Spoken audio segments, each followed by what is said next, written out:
Before we start, I would like to respectfully acknowledge that I am living and working in Tiohtià:ke, also known as Montreal, Canada, the unceded traditional lands of the Kanien'kehá:ka. For today's presentation, I am joined by 3 distinguished speakers for a dialogue on the power of photography on conservation. We also have José Cormier, who's here with us, the Nature for All coordinator. He is in the background taking care of everything technical. So thank you, José, for your help. The first speaker presenting today will be Firas Abd-Alhadi, an expert in using communication as a tool to advocate nature conservation and the IUCN CEC Regional Vice Chair for West Asia. He will be followed by Tamara Blazquez Haik, an award-winning conservation photographer and environmental educator. She's also a Sony Alpha partner and an IUCN CEC member. And finally, we will hear from Anthony Ochieng, an award-winning wildlife ecologist, educator, conservation photographer, and filmmaker, and founder of the TonyWild Foundation. Can move on to the next slide, José. So because this is part of the Nature for All Love Fest, I thought I would start by sharing my nature love story because my nature love story is closely linked to photography. As a child, I dreamed of being an adventurer, a scientist, a biologist, all kinds of careers that all had in common that it would lead me to spend my days in the wild studying animals and plants. However, things didn't really go that way because I had to face the reality very quickly in school that I was terrible at science. I was overwhelmed in math and physics. I was lagging behind in biology, and it was clear that a scientific path was not opening up for me. And so I opted to study other things like literature and cinema instead. But my passion for nature, it had never disappeared.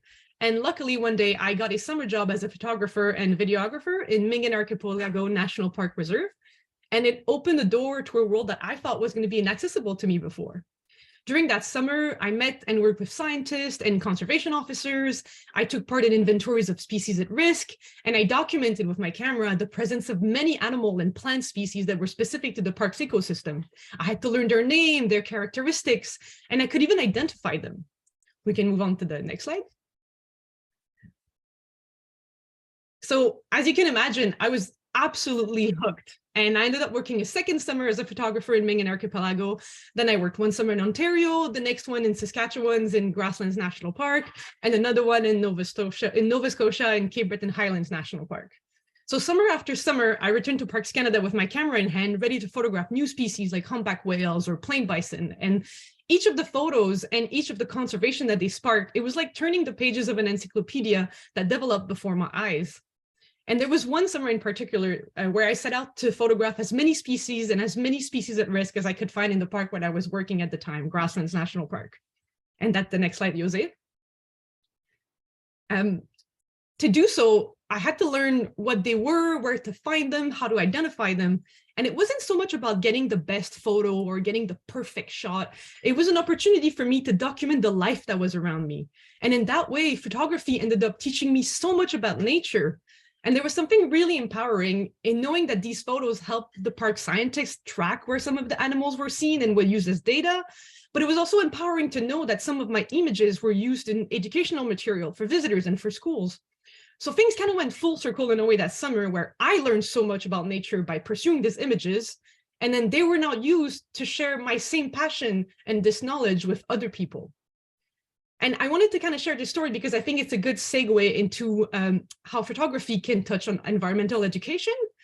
And this is a great transition for our first speaker, Firas, the IUCN CEC Regional Vice Chair for West Asia, and a communications expert with over 25 years of experience. Firas is an advisor at the Ministry of Industry and Trade of Jordan, promoting the elements of sustainable economic and social development. And he is an expert in using communication as a tool to advocate nature conservation. So over to you, Firas. I'm looking forward to hear your presentation.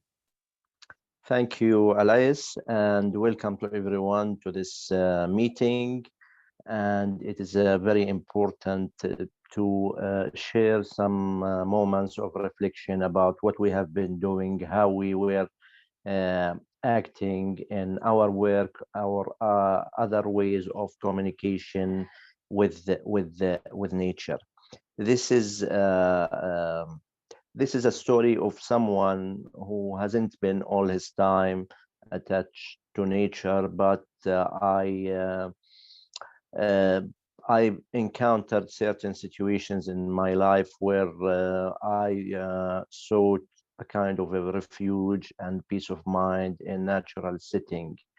One of the first encounters of me in nature was at school, yard.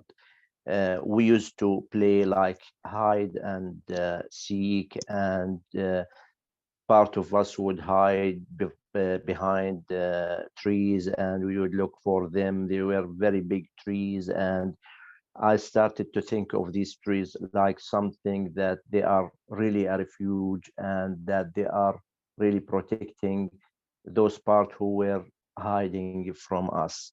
This is a starting point for my encounters with nature. That was followed by different encounters where I started to go to the wilderness with certain friends, and we would like engage ourselves in different activities like bird watching, and like, you know, trying to identify different kinds of plants, different kinds of species living in these ecosystems. But my real involvement in as a professional in nature started like 20 years ago when I joined a program called Participatory Water Resources. And it was a water governance program where we tried to create some kind of knowledge communities about how to, for local communities, how to treat their local scarce local water resources. This thing made me realize how much water is very important in our communities. I would like now if Jose can help me with the first slide, with the first photo, if possible. Yes, the one that has the first photo. This slide, I did not take this photo actually, and I don't remember who took it as well, but the thing is that it is a photo that we chose with a number of colleagues, co-authors, as a cover photo, a cover page for our book about local water governance, a guidelines actually that I will show to you at the end of the following the slides that I am displaying now. Now, this is a number of people who are number of kids who are playing with water. Now, water scarcity is a big problem in our region. It's a big problem in the MENA region, that is the Middle East and North Africa, and it is one of the most important wanted sources because of different factors, but it is one of the scarcest natural resources that we have. You know, the problems that have to do with kind of with this resources that can be summarized in some kind of practices that are not using the water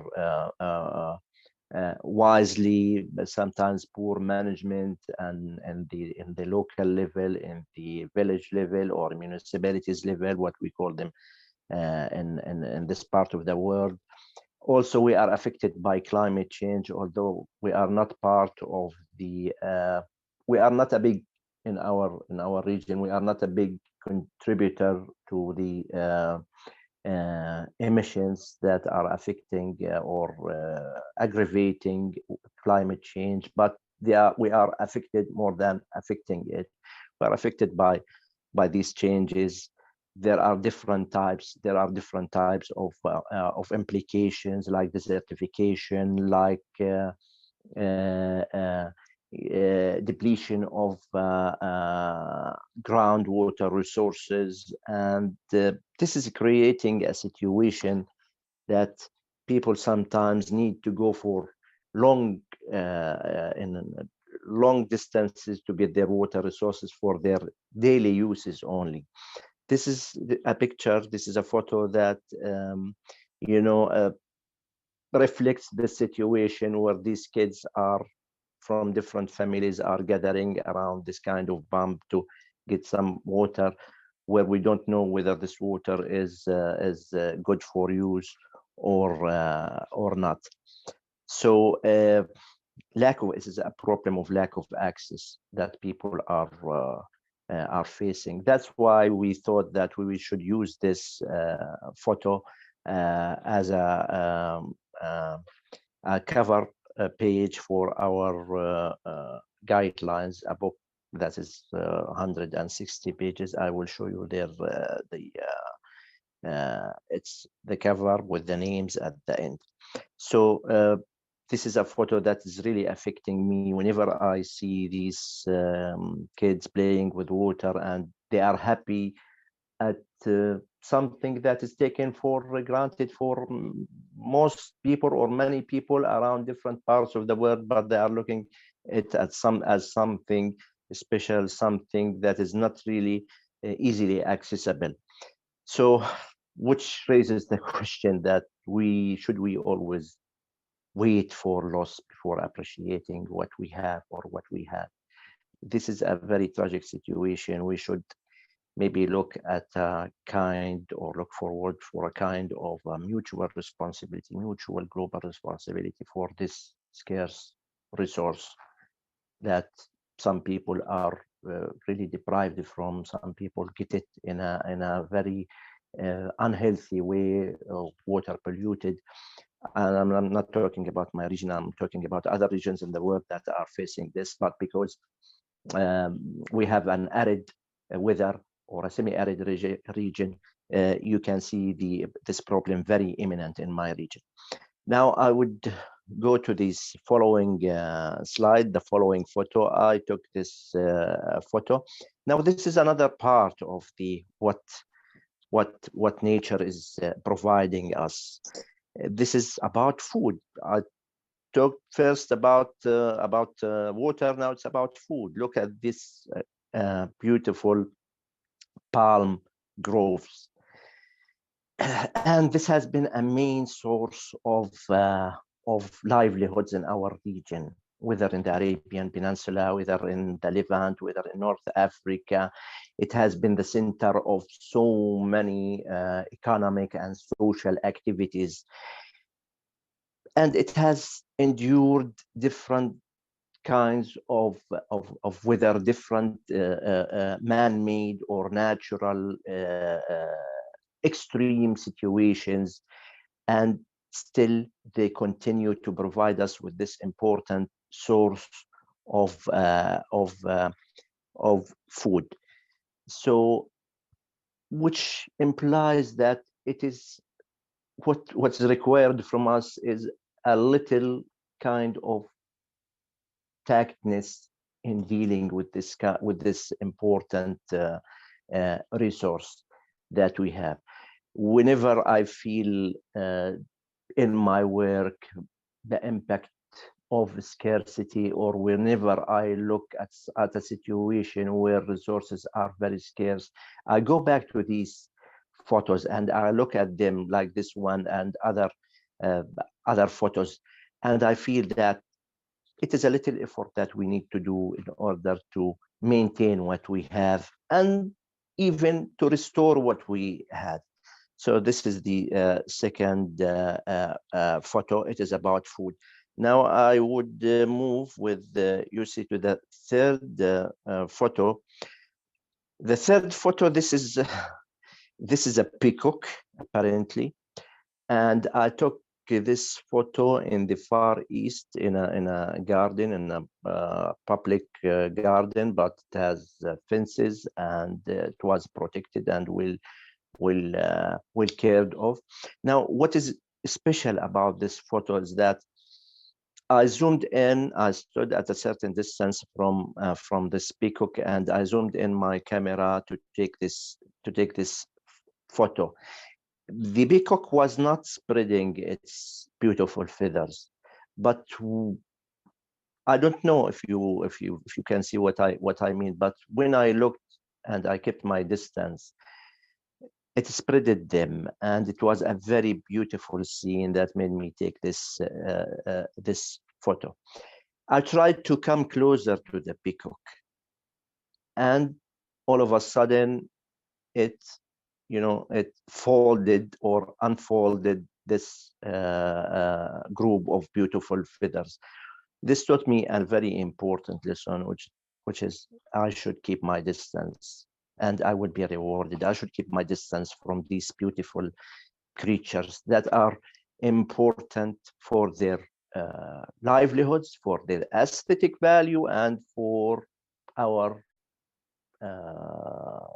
survival as a human beings, which is very connected and very related to the survival of these creatures. Even if you at sometimes feel that they have only a kind of a, you know, an aesthetic, a beauty value, but they are very important to our being.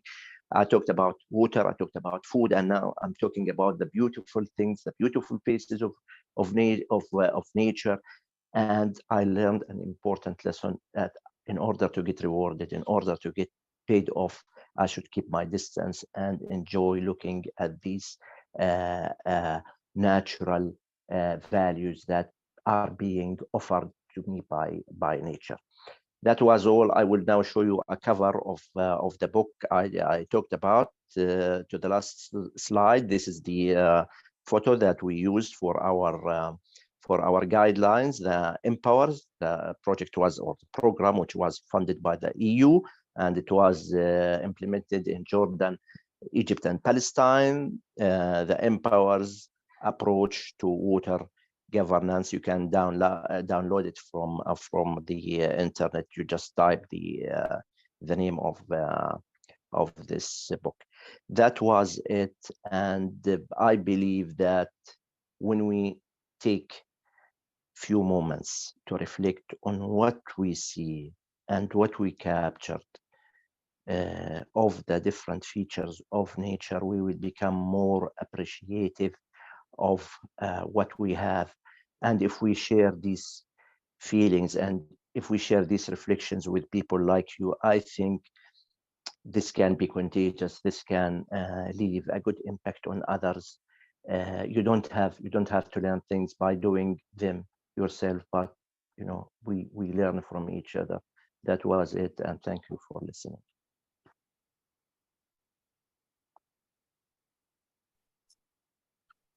Thank you so much, Firas, for sharing your story. That first photo was really powerful, especially because I had a very different look at it before you shared the story behind it. And I think it's really interesting to see how one image can be read completely differently for a different prism and can have such a different depth once you see the story associated with it. And definitely it touches a lot on what we're doing lately, which is storytelling and the power of photography.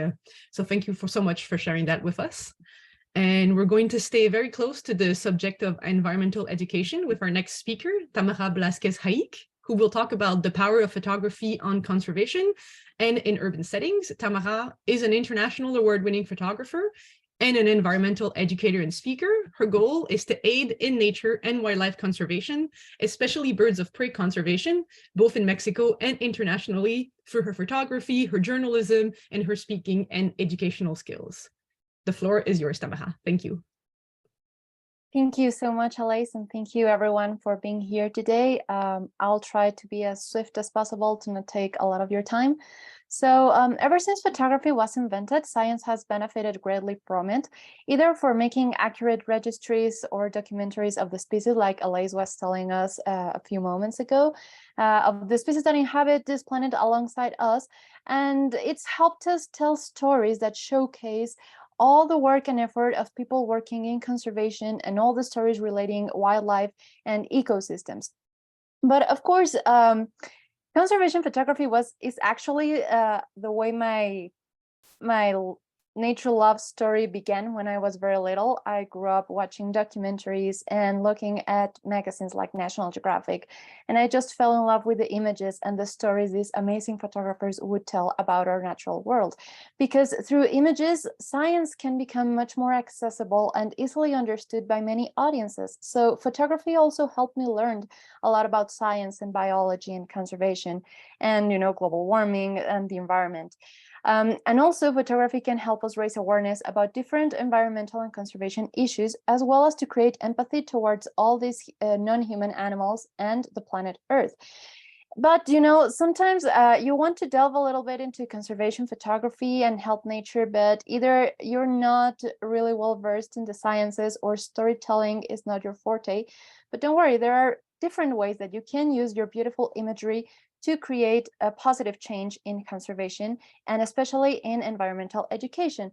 So as an example of this, I will use my own project, which is called Mexico City's Wildlife, which is a photography and science-based project that aims to raise awareness in the citizens of Mexico City about the wildlife that still survives here with us. So Yosef, if you could please play the slides. Thank you. Okay, next one, please. So Mexico City is actually one of the largest, most populated and polluted cities in the world, yet it houses almost 2,254 different wildlife species, which is a lot. And a lot of these species are endemic to this area, and also a huge percentage of them are species that are endangered. But many people don't seem to know about this. Because, as I was telling you before, normally all the scientific information regarding species is not very accessible for the regular population. At least here in Mexico, this information is mostly reserved for the scientific community. So, if people, especially children, want to learn about wildlife conservation and the environment, is actually something that's pretty difficult for them. And even more so since Mexico still has a large percentage of illiterate people, sadly. So, all the scientific terms, all of that is very complicated for people to understand. But with photography, we can make science much more easily understood, a lot more fun, amusing, and it can actually break this barrier. I know it sounds cliched, but a photo is a universal language. It can tell more than 1,000 words. So it can help us raise awareness and create empathy towards animals. And more importantly, it can help us educate and inspire people to take positive action in conservation and the protection of these species. So for example, on this first slide, we can see some of the species that live here in Mexico City. On the left, we have a ringtail cat, which is a nocturnal species that it's also distributed in the USA, but over there, it's not endangered. It is endangered here in Mexico because of all the urbanization, all the myths surrounding these species. So one of the objectives of my project is to document these species, getting intimate, close portraits of these animals so that my audience can connect with them.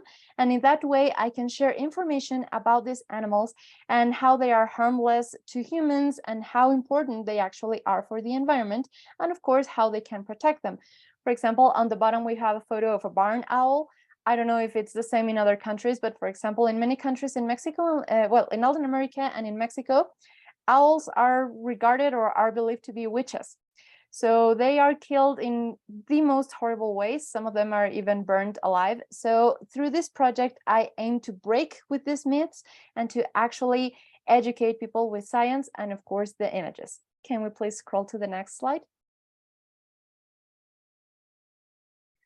So as you can see, I also try to capture all the behaviors and the lives of these animals so that people can connect with them and realize that we are not entirely different from them. We share similar characteristics where in the end, we are all trying to survive. We are all trying to make ends meet, to care for our offspring, for our children, and to have a peaceful life. So sometimes it's said that science, there's no room for emotions in science. But I actually think it's got to be the other way around, because one of the biggest threats to biodiversity is actually apathy. The apathy our society feels about everything that is not related to the latest celebrity or to the latest gossip. So everything related to nature, we just don't care. And humans, we are very visual creatures, but we are also very emotional creatures. So in order to reach a non-scientific audience, we do have to use emotion. We do have to use emotion to make them care about the environment and about these animals. So by creating these kinds of portraits that are not just of a still animal, but it's showing them different characteristics. For example, on the green spider, you can see that they are not that terrifying, that they actually have kind of a goofy face. You can see the beauty of an eagle, of an osprey flying in the sky, and all those kinds of things will stir emotions in our audience. And little by little, it'll help them care a little bit more about these species and their habitats. Next slide, please. So the project is not only about creating, these amusing photographs, these cute photographs, or these informative images. It's also about taking these images to workshops and talks in schools, especially elementary grade schools, so that I can speak with children. We can play, we can discuss the species, we can learn about them together, and we can also talk about the different little actions that we all can do to conserve our nature. So the project has been received by many schools in the city, thankfully, and I've been able to reach many different audiences, from elementary school students even to the National University science students, which you wouldn't believe that even though they were science students, they didn't know many of the species that live in the city with them. So this kind of projects that make information so readily available are very important. And as I was telling you, by combining them with photographs, they have a huge impact. Next slide, please.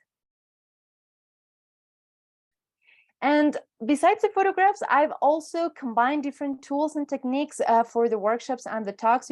For little children, I also have like memory games, these memory cards where you pair the two species together. That is the portrait of the animal with a bit of scientific information and data on the species. For the youngest of children, I use stuffed animals of the species that live here, which, they always want to carry them and they want to cuddle with them. And it's a way of breaking the ice, of making things a lot more fun and understandable for them. We also play in the playground, we color a little bit, and combining art with science will always be a magnificent way of reaching people. Next slide, please. And of course, aside from the workshops, I've also held photographic exhibitions, and we've went outside and observed birds and all kinds of different activities to make these workshops memorable. The next slide, please. But also, besides the workshops, I have also reached a more general audience, mostly adults, by holding photographic exhibitions, more like art exhibits, but with this project, people are surprised at hearing a project called Mexico City's Wildlife. They're like, what? Wildlife in a city like Mexico? The only animals are rats, right? But no. So when they get inside the venue and they see all these photographs of these animals, they are very surprised because they didn't even know such a vast biodiversity coexisted with us. So it's been also very enriching because I've also been able to listen to the nature love stories that a lot of people have, how when they were little, they used to visit the forest that used to exist way back when in the city before, I don't know, a huge building was built, and how they used to capture crickets and observe birds and all that. So it's also been like a great way for people to reminisce and remember that indeed nature and wildlife has always been here with us, and an overall learning experience for everyone. Also, using different kinds of media outlets, like contacting newspapers, local radio shows, local newscasters, everything like that has helped the project reach a broader audience. And I've also made some allegiances with NGOs, and there have been very interesting results to the project. Next slide, please. Well, here you can see a little bit of the photos of the project, some of the exhibitions. The first photo is of the exhibit I held for the science students at the National University here in Mexico City. They were very invested in the photographs and about learning about the species. And some of the others are a bit of the classroom workshops that I've held with elementary school students and also high school students.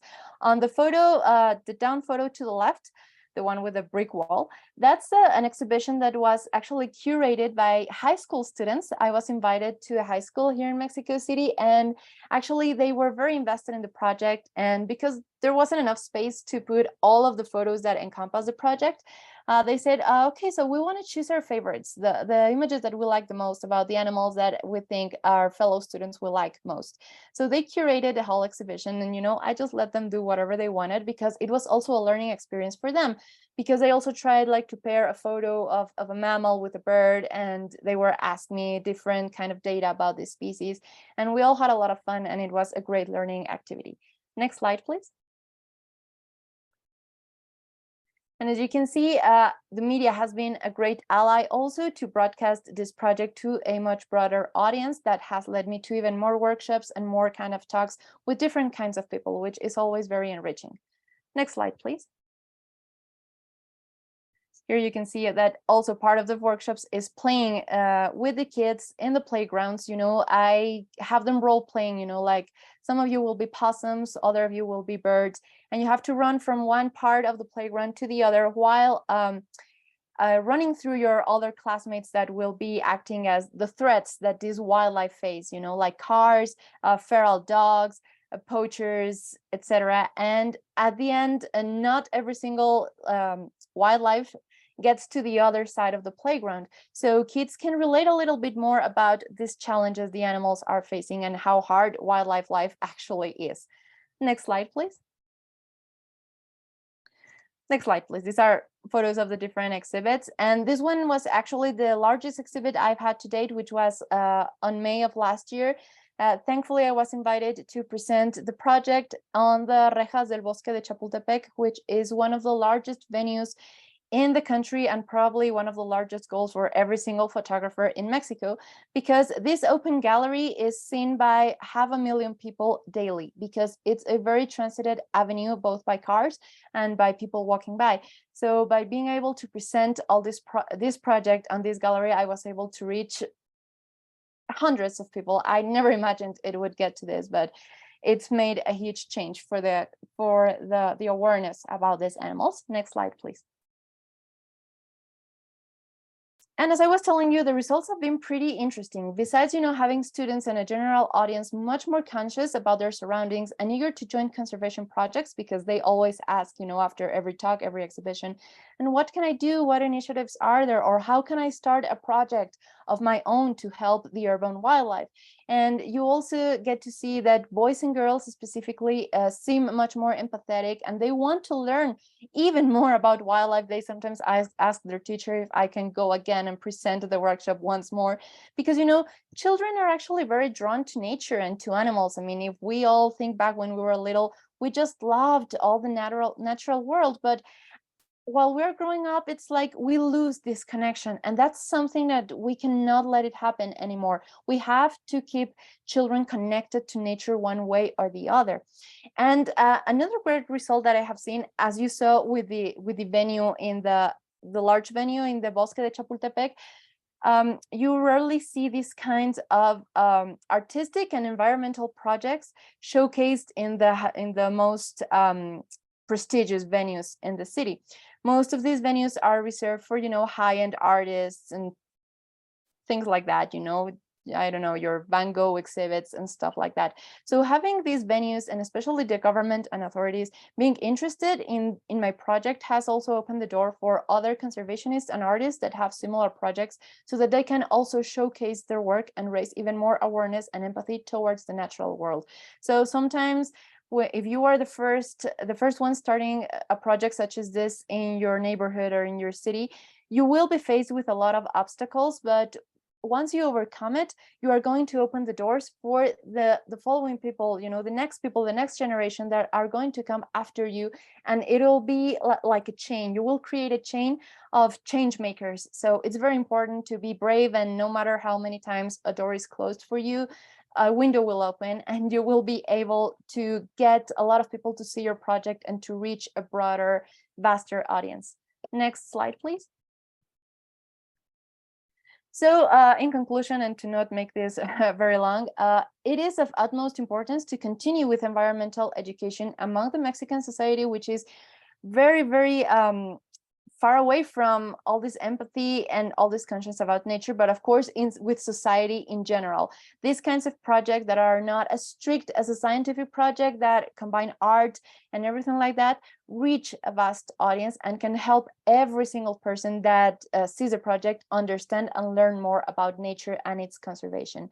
And it's important to remember that without environmental education, there is no conservation, because we can have a lot of reforestation projects, we can restore a lot of ecosystems, we can rewild a lot of species, but if we don't educate people, the story is going to keep repeating itself.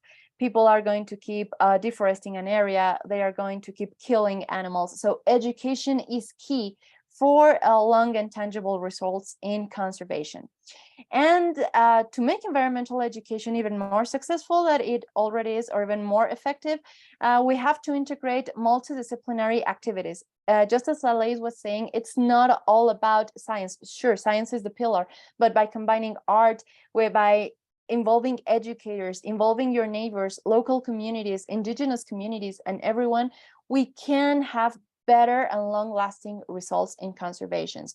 And we have to push for more public spaces and venues to open up for the general audiences to learn about science, and to open up for projects such as this and other kinds of projects that are aimed at teaching people to protect nature. And in order to achieve a respectful and educated coexistence with wildlife, as I was telling you, it is key to include citizens of all ages and backgrounds in conservation programs and projects. I don't know if it's the same in other countries, but here in Mexico, sometimes the scientific community is a bit closed off. And if you are not a biologist or a scientist or an ecologist, you cannot take part in any kind of conservation or science project. And I think that's a mistake, because sure, scientists can lead the way, but we need all hands possible on the ground, helping, learning, and acting to protect our planet. So we need to involve and educate everyone that is interested in becoming part of the conservation community. So thank you very much. That's all on my part.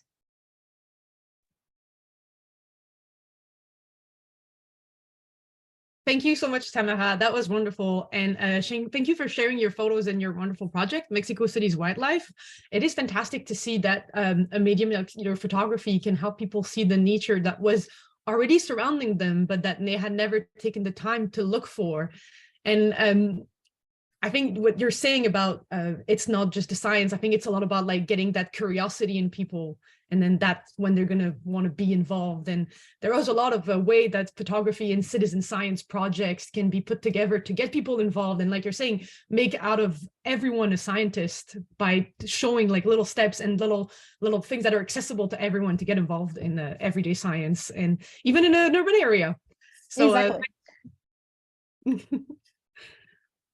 And with that, I will pass it to Anthony Ochieng, the founder of the TonyWild Foundation, whose mission is to promote conservation action by creating awareness on wildlife conservation through photography, film, and science.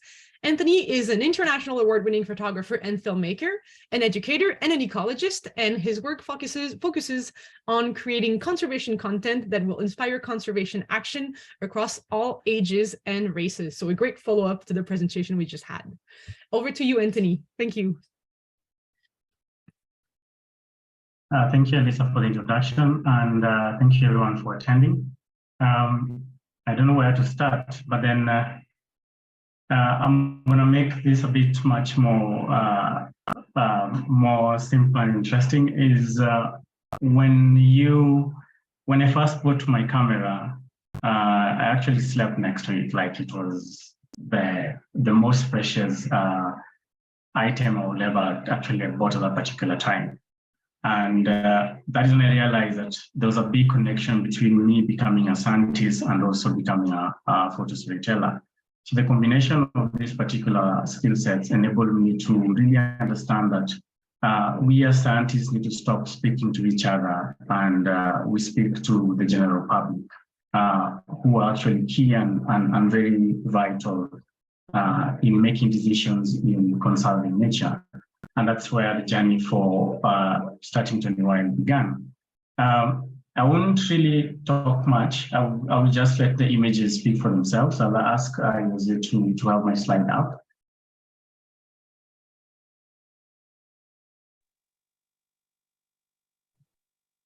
And then what we're going to do is, for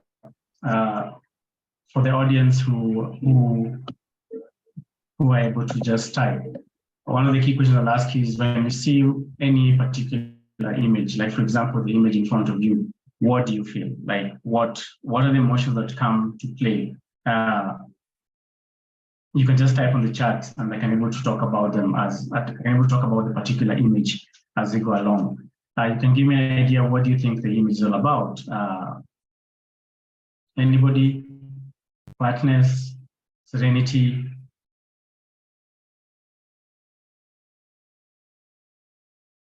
adventure, home, balance, community.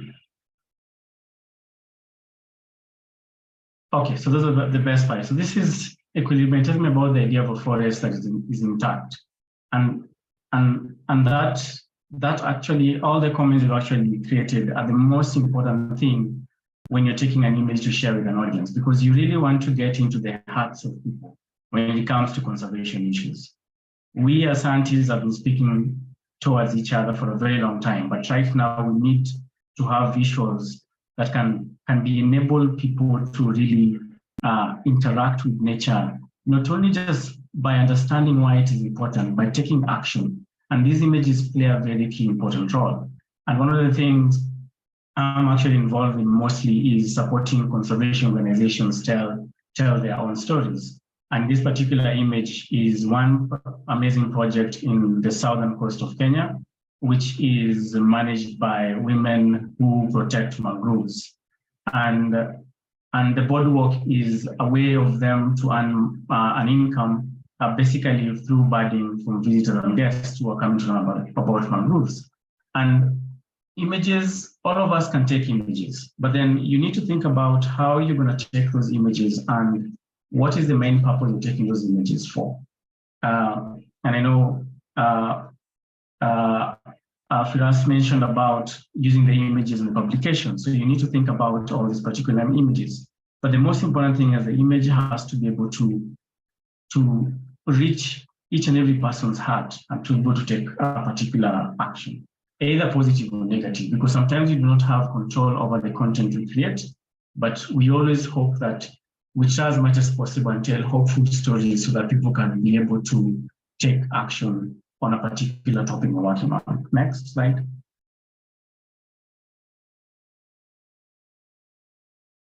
We're going to jump that.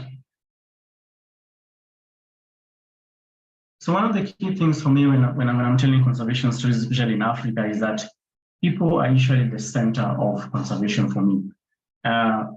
Because if you remove people in that particular equation, there is no any particular meaning in terms of nature. So people are the same people affecting nature and the same people benefiting from nature. And either for economic development or political reasons, but the most important thing is that when you're telling the stories of conservation, it's very, very important to connect it with people. And on this particular image, it shows one of the farmers who lives in Amboseli National Park. And this produce of tomatoes he's got on that particular season. But if you hear a story of how he's actually been able to deal with human-elephant conflict in relation to protecting her produce to be able to sell them and earn a living, it's a story that shows resilience, because this particular lady has taken her time to really till her land and protect it from wildlife, at the same time appreciating that wildlife is important to be able to conserve nature. And when you tell these particular stories, they help organizations around that particular ecosystem understand the different actions in terms of wildlife, human-wildlife conflict mitigation really play a key role. So for example, I'll just mention for this, there is Big Life International that works with the communities around in this particular conservancy area, and they have a standby scout or ranger patrol that can come and help the community and the farmers around the particular area. And this is just to enable them to be able to able to sustain their livelihoods. But then when telling that particular story, the images of the people is really key in telling that story, because for me to be able to connect with wildlife, as much as I appreciate wildlife from a perspective that I love it so much because it's something I learned from a younger age, but not every one of us has that particular experience. And this is where now the images play a key role to enable people to join in and support conservation efforts. Next slide.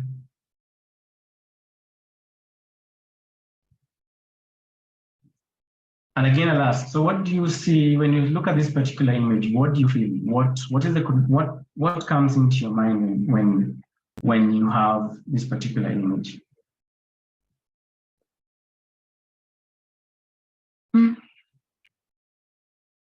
The connection, the love between two species, love across all forms, vulnerability, connection.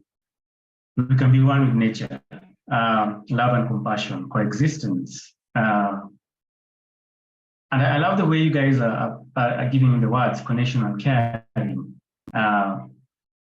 And all this comes into that bit, understanding, sympathy.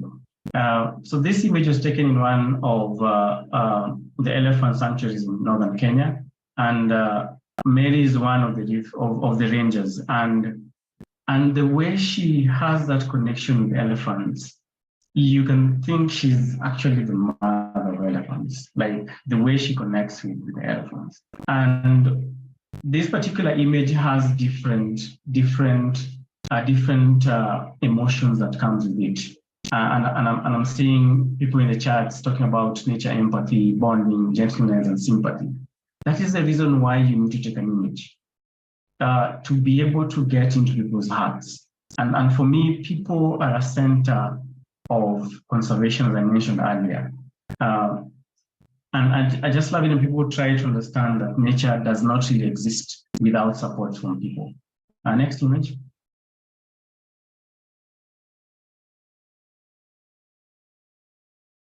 And when telling nature stories, you need to not only stick on stories that are positive, you also need to tell stories that have a negative impact. And as much as they have a negative impact, you need to also mention that there's something happening in that particular process. And this is an amazing team of rangers from Mount Kenya Trust up in northern parts of the country.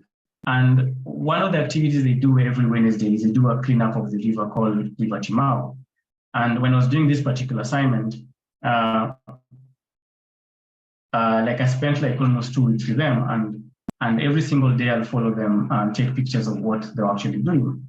And you can see how detrimental human beings can be, but just simply not understanding that they understand that litter is detrimental to the environment, but then the actions or the systems put in place to enable us to either recycle or reuse or properly dispose waste is not that clearly defined. And probably the nations that do not have proper policies or systems to work through.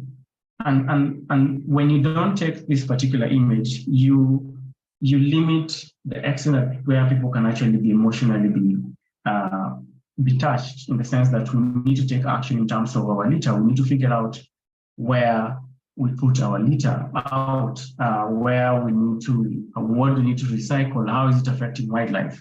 I know we have awesome people outside there doing amazing work for conservation work.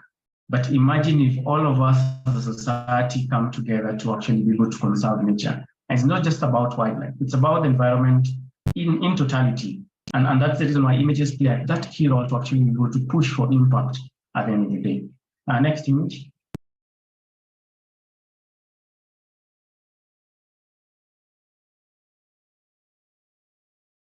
I don't know what happened to the slide, but that's fine. So when you talk about conservation, there's the aspect of what comes to the benefits that people get from conserving wildlife. I know for a very long time, Africa has been the cradle of the big five and amazing wildlife, but then there are people that stay with these wildlife that are so resilient with the wildlife. And their stories need to be told in the sense that they need to understand how the benefit of staying with wildlife is important. And this particular image is one of the hospitals, which is actually within a conservancy called Kalama Conservancy. And in the conservancy supports the medical support for the community. And those are stories that if you don't mention to people who are not necessarily conservationists, they build that understanding that that wildlife conservation does not necessarily mean that we do not have a connection. There are people who live with this wildlife and they have needs just like me who lives in the city, and that connection of particular images play in hand to support conservation efforts. Next slide.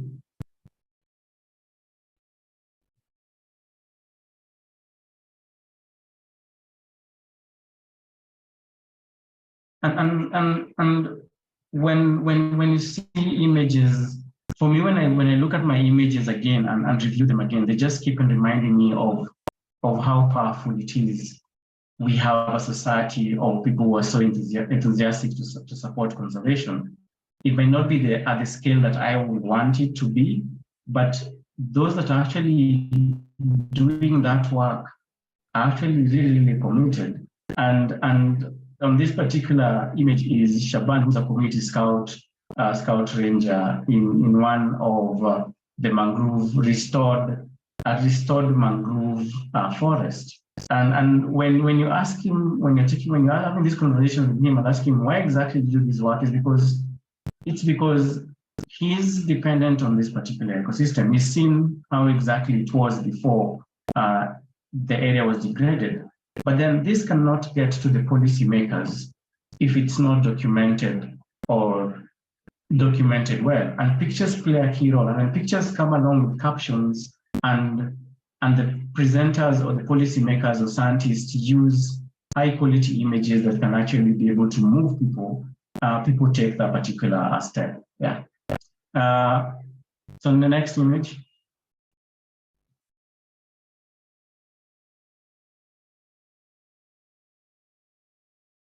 And again, there's this amazing move of green energy, and for me, it comes with both sides, and I think it's something for discussion. But for me, just seeing communities that weren't able to access light are able to access light to benefit their day-to-day activities.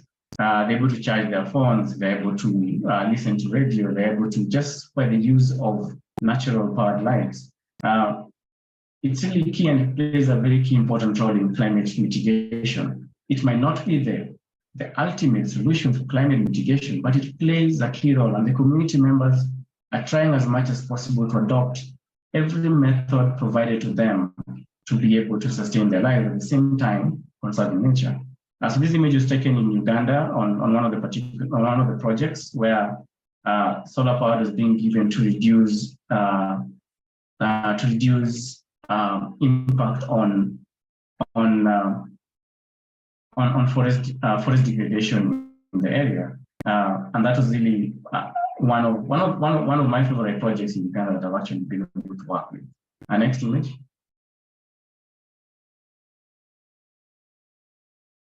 And not forgetting that I know people talk about oceans and we tend to forget about the lakes, the water bodies most of the time, like the wetlands and stuff, because there's only that one driven effort. There's that in the conservation space. We usually have quote unquote, what's the new thing that is going on? Is it climate change? Is it oceans? But then there are these particular ecosystems that get neglected in that particular process. And when you step back and look at your own locality and tell the stories using images of what environmental degradation or environmental hope stories are happening, you can really get a lot. And that is what people need to understand. So you do not necessarily communicate to a global audience, but you communicate to your own local people. So for this particular image, it was taken back at home, where I come from. And one of the things that I noticed over time is that the lights that were being used to fish the small fish, the silverfish, had changed from yellow to bright white. When I took time to actually ask the fishermen, who some of them are my uncles, they mentioned that they're using solar powered lamps. And for me, that was an interesting story that I wasn't seeing being pushed on mainstream media. So I felt, why don't I do a proper story on this particular story within my community and share how exactly the community members I live with are trying as much as possible to contribute to climate mitigation efforts, but at the same time, making a living as they used to in the past. So these images play a really key important role. And apologies, the images are a bit not clear. I don't know why, but I'm pretty sure if you go to my website, you can have a look at all the images. Next slide, please. Next slide.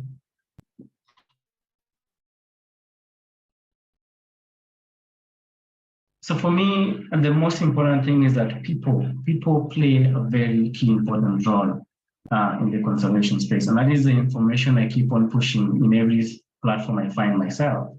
And apart from that, one of the things we do is we train young children on using photography. So we have a set of cameras where we go with them to school and we give them to the kids. And you can imagine if a young kid is able to hold the camera. So my analogy of describing how it feels is that the young person has three aspects to look at. He has the camera as an equipment to appreciate, the image that the camera creates, and the person he or she meets with the camera.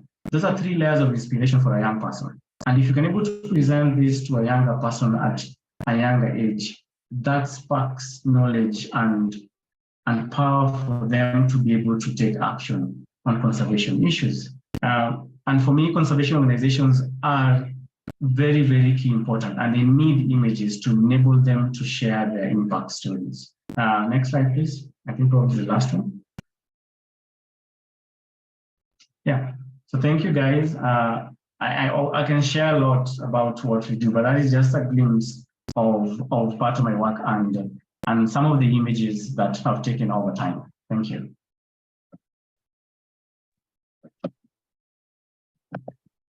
Thank you so much, Anthony. I think that was really interesting. I think we had a really nice progression through the three presentation today.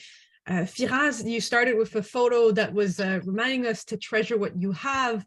Then Tamara, you showed us to remember that nature is around you. And now in Tony's photos, I think what stand out is that we are a part of nature. So kind of three ways that photography and photography conservation can help us realize where we are in the web of life and how we ourselves are part of biodiversity and how our action ripple and impact the world around us. And it's up to us to make positive ripples with those actions.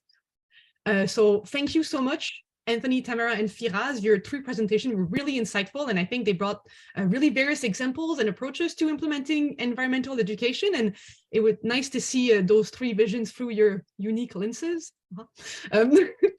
And I think that with that, it would be a great time to take in some questions. I know I have some, but I think maybe we could start by looking if anyone has question in the chat. You can put them in the chat, or you can also just let yourself known and ask your question out loud if you want.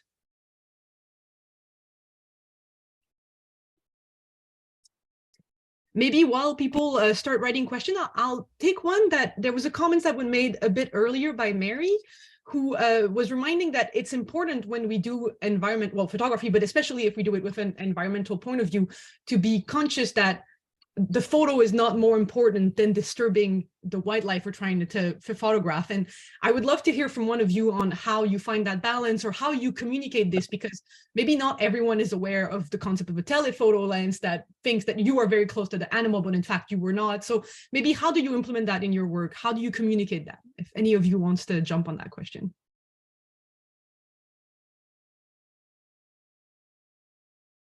Yeah, Tamara, go right ahead. Okay, well, normally when I'm teaching a workshop or during an exhibit, I'm talking about a photo, I try to be very specific about the way I took the image, precisely to mention that it was made with a long lens. And I actually always make a great emphasis on the ethics of wildlife photography and conservation photography. You know how important it is to take into account your subject's well-being and safety before getting an award-winning photograph. And I actually tried also to tell people that winning awards or getting published is not as important as getting an image that was respectful towards your subject and that can actually tell a true story, that you didn't stress the animal, because that way You can also inspire your audience even further and be of great example to them so that they don't incur in this kind of actions. And also, whenever I find a photographer that, on social media, that they flew their drone very close to some birds or baited an animal, I do try to raise my voice, and let them know that what they are doing is not ethical and they should consider their ways, because sometimes it's scary to maybe start a discussion or get into some conflict, but it's also necessary. So yeah, that's my approach to this kind of issues, and it's actually very important. Yes, I may also add, as I said in my last photo, is that we should keep our distance, because the peacock was just keeping, folding and unfolding its feathers the way I was moving towards it or back from it. It is important that we make the species feel safe and secure, so that we can make the photo more natural and make the shot,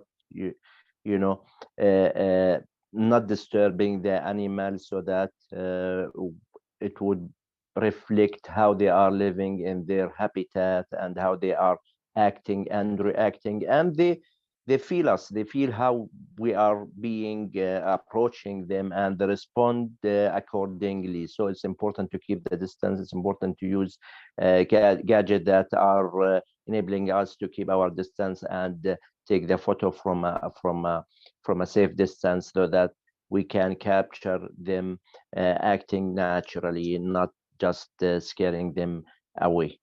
Thank you.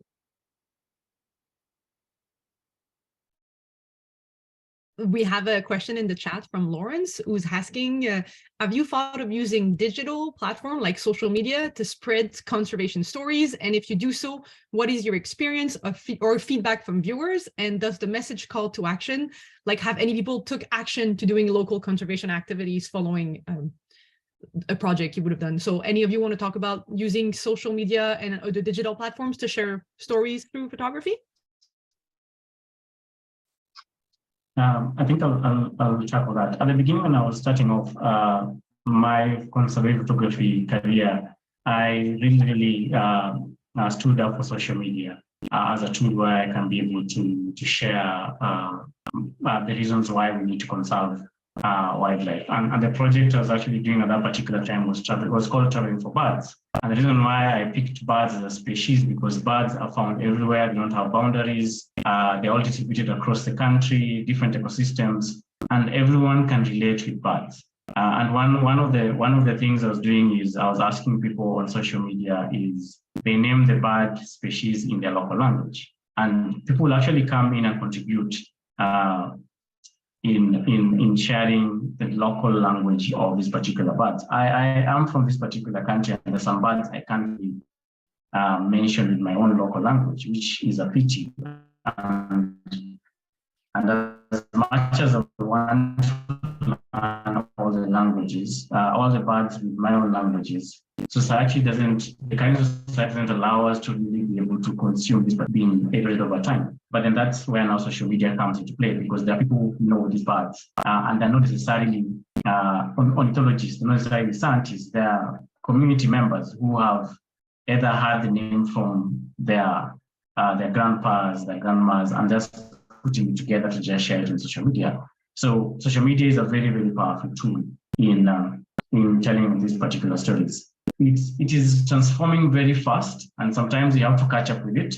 Right now, it's all about reels and shorts, and you're like, oh my God, we are used to one still images. You can actually read the context, but then we just have to adjust with time. But one important thing is that for me as a photographer is that your image has to be properly captioned.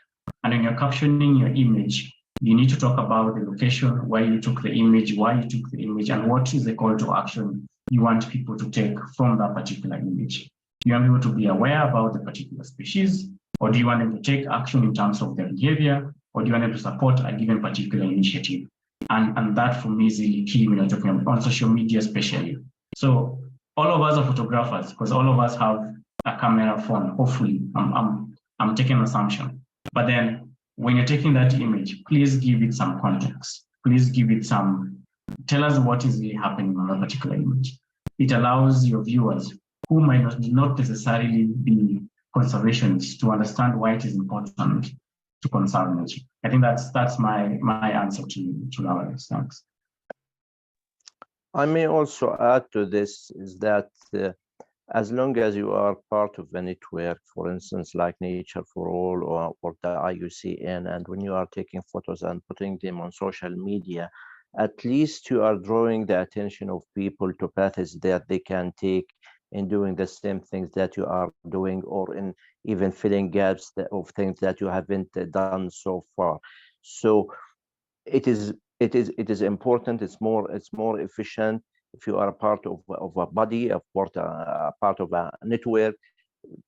This can ensure more dissemination of the material that you are having and that you are spreading it through social media. You are drawing people's attention to things that can be done, even if they don't take action instantly, but at least you are adding more up to the impetus, to the momentum of about a certain case where action should be taken.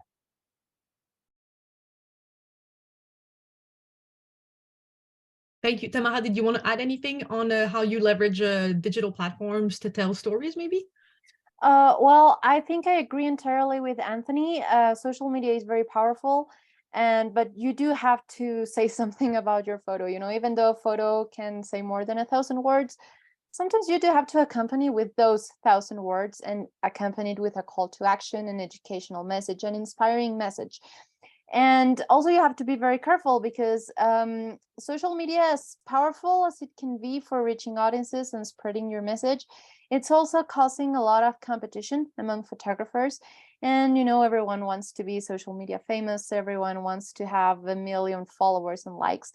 So don't fall into that trend of wanting to be extremely popular, that it will force you to do unethical photographs, you know, flying your drone near birds, baiting animals, or lying even through your captions or while editing your photos. So that's the downside on social media, but as long as you're careful and are responsible while using them and use them only for educational purposes, for informing, and you are always truthful through your captions, your images, and ethical, I think sooner rather than later, you are going to build the right audience for your work to be seen by a lot of the right people. So yeah.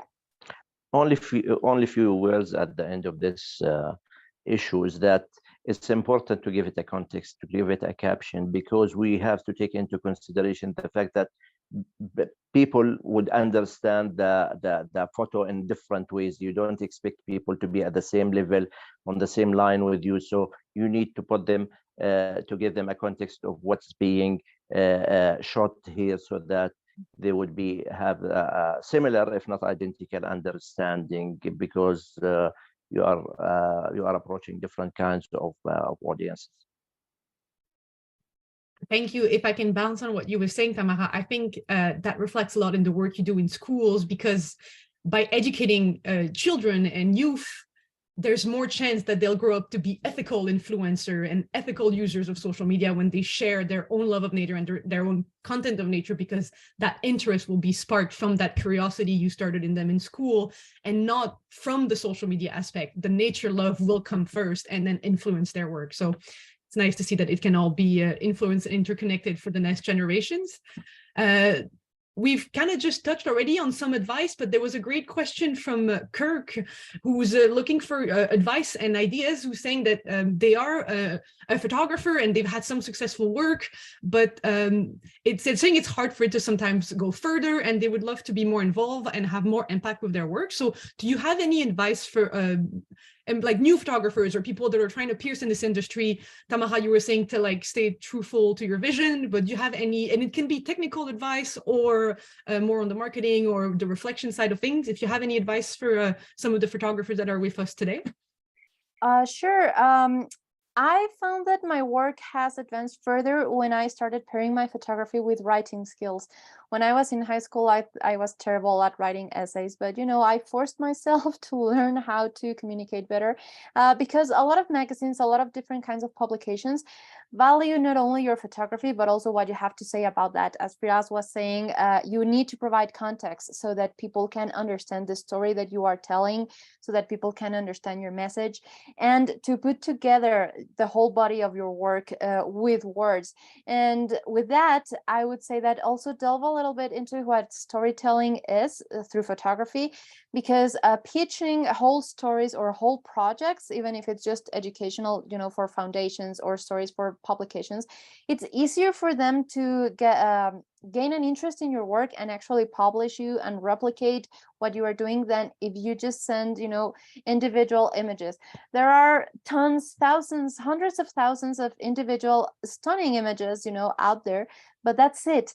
They don't go a bit further from just a beautiful bird perched on a tree. So try to make a story, try to make a project. Like, your work has to be something when put together so that people will also know, hey, that's Kirk's work, that's his photography, and pair it with different kinds of skills: writing, educational, fundraising, and also try to make allegiances with, for example, the scientific community, with other activists, with other conservationists, other people working in similar projects or ideals like you have, because that way you will have tons of stories to keep telling over time. You will never run out of ideas, and you will start making a network and be even more connected with the medium and with lots of different people out there.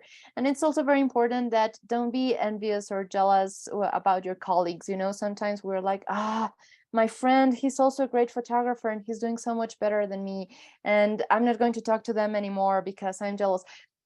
That's very childish, and that's actually a self-sabotaging way that you will hurt your work. So we should learn to collaborate with other photographers, with other conservationists and scientists, because that way everyone will grow together, and sooner or later you will meet the right people working at the magazine that you dream of being published in, and so forth.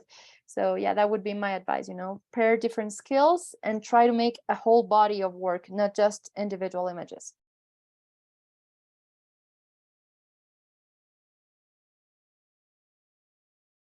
Thank you. Anthony, would you like to bounce and maybe share some of your experience, how you ended up being the successful creator that you are now, or some advice that you wished you would have gotten when you were younger or earlier in your career? I wish I had society here at home, but that was something difficult to find when I was starting. But just to echo what Tamara has mentioned, is that when you're thinking about think about the why. Why exactly are you doing it, and for what reason? I think that is the driving force. Are you doing it to raise awareness of a given species? Are you doing it for your own benefit, to earn money for yourself, which is okay? Are you doing it to support an organization? I think once you find your purpose on why exactly you're doing it, it will enable you find a direction on what you need to do, because you have an objective and a direction to go through. And then once you have that particular purpose, you need to plan out on how you're going to execute your purpose. And in that process of executing, there is one thing that I did mostly was I camped on people's websites, looking at people's images and understanding imagining how that image be taken. How was it taken? How can I tell the story? And just to echo what Tamara mentioned, is that think about the story, not just about single images. Think about the story and build it up, and then find a solution to that particular extent, and then learn a couple of skills. I had to learn how to do my websites. I had to learn how to do SEOs to make sure that my website is on the move. I had to learn how to write and caption. Apart from just learning the technical skills, I had to learn how to be an ethical photographer, how to communicate with people, how to pitch to clients, how to build a body that can be used. So there's a lot of different layers that comes into being a professional photographer. And to be honest, when I began, all I wanted to do was take pictures, and that was it. But then when I got into the field now deeper, I realized, oh my God, this is purely an amazing work that needs to be done and need to be done professionally. So I had to push forward and look at it more of like it was a hobby, but then look at it more of like a career, just a hobby. So I'll enjoy doing it in the process. So the why is very, very important. And getting published, getting awards is important, but at the same time should not be your why. Your why should be beyond those particular individual gains. Those are for you to inspire yourself, but also inspire other young people or other people around you about the amazing work you're doing. So I think those are the comments I can have. Thanks. Thank you. Firas, if I can bring the question to you maybe in a different angle, as someone who has led communication campaigns, what are you looking for in photos when you are building a new campaign with a specific conservation objective? Maybe you can give example of campaigns you've done in the past that were particularly impactful in terms of the photos that you were using, so that maybe that can give other photographers an idea of what can be used and what can be looked for? Yeah, I think the most important thing is that when you choose your story is to first, it is about the choice of stories that should relate to a lot of people, to what a lot of people can think and what a lot of people would be thinking about and what concerns them. This is about the choice of the story. And then it has to be well researched. I mean, you need to look into the different aspects of your story, about what the different entities, the different parties, the different stakeholders that are involved in this story, and to reflect the different opinions, the different interests, who are affecting and who are being affected, and to present these different conflicting interests sometimes, and to deal with them impartially, so that people would have a rounded overview of what you are presenting. And you can, after that, try to present solutions based on your experience and based on different experience in different parts of the world, based on certain experiences that you should be expected to have looked at, and you can draw certain solutions, adapting them into the local situation that you have in your community or on the national level, for instance. So it's a matter of a choice of your story that is appealing to people. It's a matter of how you are researching the story, how you are approaching the different parts, different entities, different stakeholders, and get to know and talk to more than one person. There's a principle in management called triangulation, to compare the three different opinions about the same issue, so that you can hear from different people and present their perspectives on that issue, and you present them impartially. And after that, you can present what you have learned from other experiences, what others, your colleagues, your networks have approached this situation with. I think if you stick to these different pillars, I think you would be on a good track in approaching or on creating a kind of appeal for your story, and for those who are displaying or playing your story in different means of media. Thank you so much. We're going to take one last question before we move on to the conclusion. So I'm trying to follow in the chat, but Rebecca is talking about her experience finding a balance between encouraging people to care about conservation and preserving biodiversity, while without making it only about someone's livelihood. I don't know if some of you want to talk about the notion of expanding value. Sorry, I'm just trying to catch up on the chat. I think I read the chat, and one of the things I wanted to really emphasize is that environmental education is really important. And the way we approach it is also very, very key.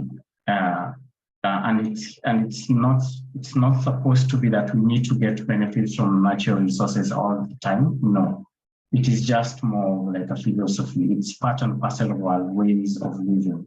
And we need to really appreciate that particular fact. Over time, this has been eroded, either by civilization. We can give any particular reasons why it has been eroded, but that should not be the reason why we are not protecting our natural resources, regardless of whatever benefit we are getting. Because that particular natural resource does not only benefit you as an individual, it benefits our whole society as a whole in different ways. So if it does not benefit you, it does not mean it's not important. So the environmental education philosophy plays a very important role, and that is something we try as much as possible and implement in our programs, is that philosophy aspects builds up on the aspect that environmental conservation is important.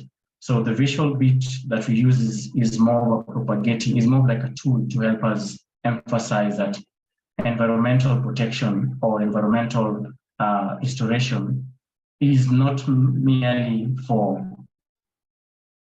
us. It's mainly to maintain a balance in the ecosystem as much as possible. Yeah. So I think that's how I'll definitely respond to you.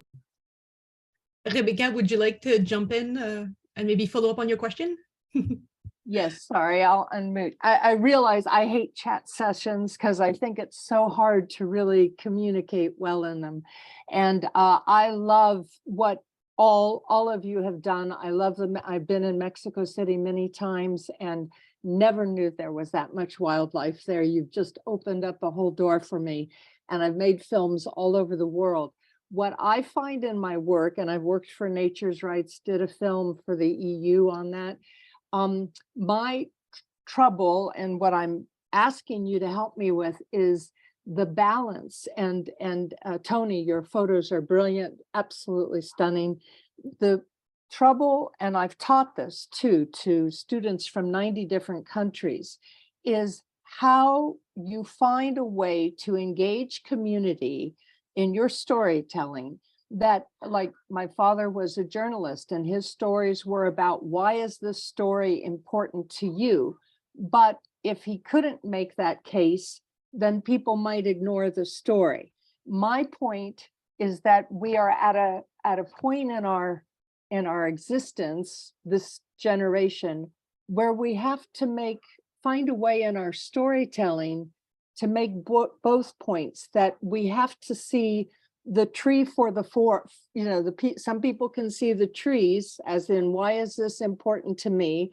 Some people see the forest, and I believe our storytelling has to find a way to integrate both of those into our stories, that it's not only about us, it's not only about our community, that's part of it, but it's also about a bigger issue, and we need to get there fast. So that's why, with the brilliance I've seen in your images, which is what I've worked on for many years in trying to obtain, what I liked in the Tamara's thing, the fact that you use stuffed animals, the fact that you used other things. I used Viewmasters in one of my projects for Cabo Verde to try to say why this was 3D, something cheap, easy, that didn't take a lot of money to develop. But that's what I would love to hear the panel speak about, is how do you find an apex? How do you put those two overriding needs together in your storytelling? I'm sorry, that was long, but that was from the heart. Don't be sorry, we want to encourage dialogue today. When I first started in conservation photography, I focused only on the wildlife. And as such, I tried to showcase all this kind of moments that animals behave a lot like humans. Sometimes the scientific community will tell you that you are humanizing all these animals, but in reality, I find it that it's the only way for people to relate to these animals, you know. Sometimes your story, as you were saying on the chat, could be all about a mother bear and her cubs and all the things that they are going through, and that will stir some emotions in your audience. As I was telling you before, conservation has to be emotional one way or the other, or people are just not going to care for animals, for the ecosystems. And that way you can start educating people while also raising awareness and creating empathy for these animals. So I would say look for those moments, you know, not only the cold scientific facts that, so bears are apex predators and they help forests be healthy and that helps you because la la la. So try to be a bit more personal with the animals, so to speak, and try to tell more personal stories about them, the hardships they are facing, the pretty moments of the cubs playing around, and use metaphorical things like, yeah, so they are playing like children do, because we need to start relating to wildlife and nature once more. As Anthony was telling us, we are part of nature, not apart from nature. And we need to remember that. So I found that to be very helpful when I am telling stories or teaching the workshops, you know, for people to help them relate to these animals once again. So I don't know if that's helpful to you in any way. I think the empathy part is very, very critical, regardless of what you're doing. Right. Yeah.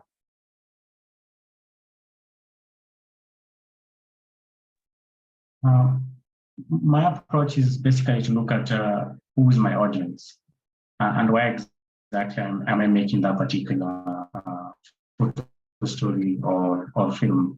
And once I figure out who my audience is and what I really want them to do, is when I can actually be able to see what's the style of telling that particular story. Is it from a human animal species story? And that really plays a key important role, because if you look at the ecosystem in terms of Kenya as a country, not everywhere we have lions and not everywhere we have elephants roaming around. There are areas where they cannot even have, some people have even seen elephants in the same country they stay. So you can't start talking stories about the elephant while they have no idea what those elephants are. But then can you try as much as possible and tell something local that can easily relate with either wildlife conservation? And that's why I give it a broader perspective in the sense of, I talk about conservation photography. It's about the whole environment. Either it's the species of trees in a specific location, the birds in a particular location, a bug, an insect, probably a cockroach, but probably that will take a pretty much longer time to find. But the thing is that find something so local that the local people can easily relate with. And then they can be able to really appreciate it. But I think you need to review is who's your audience? Why are you creating that particular content? And where do you want to really use it? So that is just one particular layer. And then the other layer is, once you have the content, how do you use it? Do you use it in screening for the communities? Do you do exhibitions? Like, you need to figure out how do you get that empathy within people. And for me, my driven aspect is I try as much as possible and tell people-centered stories, because when you talk about people-centered stories, I can relate with a human being faster than a lion. As much as I love lions, but when I hear there's an awesome person who's dedicating their life to conserve lions with minimal resources, trust me, you'll be inspired by that particular person. Mm-hmm. Right. And one of the major projects I talk about is the rangers. For me, when you hang around rangers, you will be amazed how these people are amazing. Like, they're extremely amazing. And their stories don't get to see the day, they don't get to go outside there. But remember, these particular individuals have families and they have kids. And if you can tell the stories of a ranger to a kid somewhere, we now start appreciating how important his dad's work is to them in a different perspective. I'm using a ranger on this particular perspective, but it can either be a scientist, it can either be a photographer, it can either be any other person in society who plays a key important role in conserving nature, and then you can able to tell that particular story. So there are different layers to be combined, but I think it's more of the audience, the why, and strategy you're going to be using to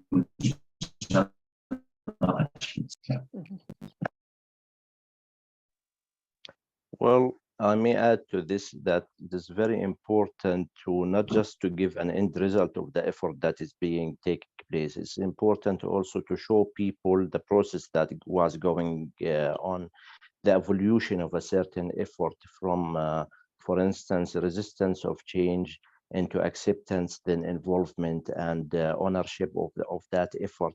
For instance, if people were grazing their livestock in a certain area and they were overgrazing these areas, it's important to show them how this is affecting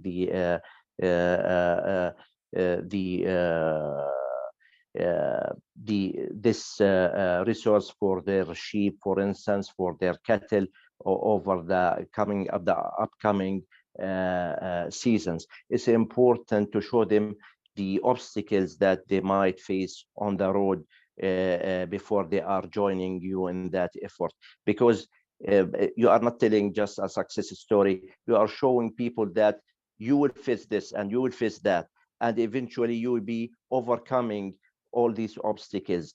You don't raise expectations, but at the end you show people that you will be meeting certain challenges, but you can overcome them. I think the way to win people and the way to win their ownership of a certain effort for nature conservation is to show them what they will be meeting on the way towards success. Don't just show them an end result. Show them what they are going to meet and show them that these things can be overcome in due course with their involvement and their cooperation. This is very important to win people to your side. Thank you. Thank you so much. I hate interrupting and not taking the next question, but we are already a little bit over time. So I'm so sorry. I need to wrap this up. I think, once again, we were talking about passion, and a conversation on conservation and photography could probably go on and on and on, because we are all clearly very passionate. So Jose, if you don't mind bringing the last slide, I'll start concluding today's dialogue by extending a sincere thank you to all our panelists for taking the time to share their story with us today, but also thanking everyone who's joined us from all over the world. I think it's been a wonderful dialogue. I would like to take this opportunity and take this moment to invite everyone to take part in the last few days of the Nature for All Love Fest. More specifically, be sure to tune in on February 20th and 21st to our festival's closing event. It's called My Nature Love Story.